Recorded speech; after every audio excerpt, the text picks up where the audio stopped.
Les chasseurs veulent du gibier et les lignes à haute tension, un espace dégagé qui n'entrave pas leur fonctionnement. Alors en Mayenne, la Fédération des chasseurs et Enedis travaillent ensemble. Première expérimentation à Grazay. Reportage Pierre-Éric Cali et Guillaume Gozalves.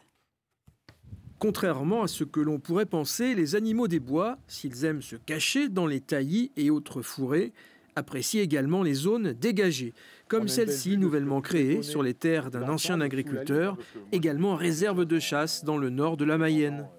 L'intérêt pour le gibier et surtout le petit gibier, c'est qu'on était dans une plantation où vraiment tout était fermé.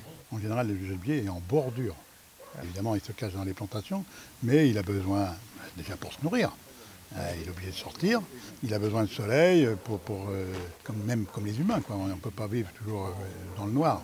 Mais la nouveauté, c'est que si on lève les yeux, on s'aperçoit que cette bande de terre se situe sous une ligne à haute tension de 20 000 volts.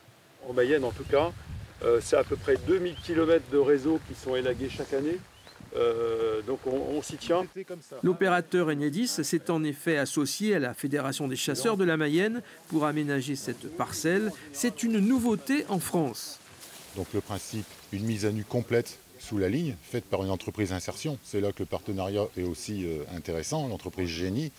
Et donc mise à nu complète et revégétalisation avec une jachère fleurie, replantation d'arbustes qui n'ont pas monté trop haut. Car l'élagage obligatoire et régulier sous les lignes a un coût.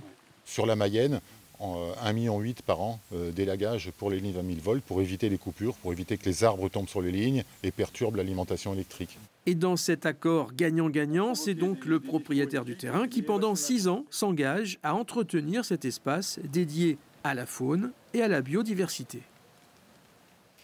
Un mot des Jeux Olympiques de Tokyo avec malheureusement une déception.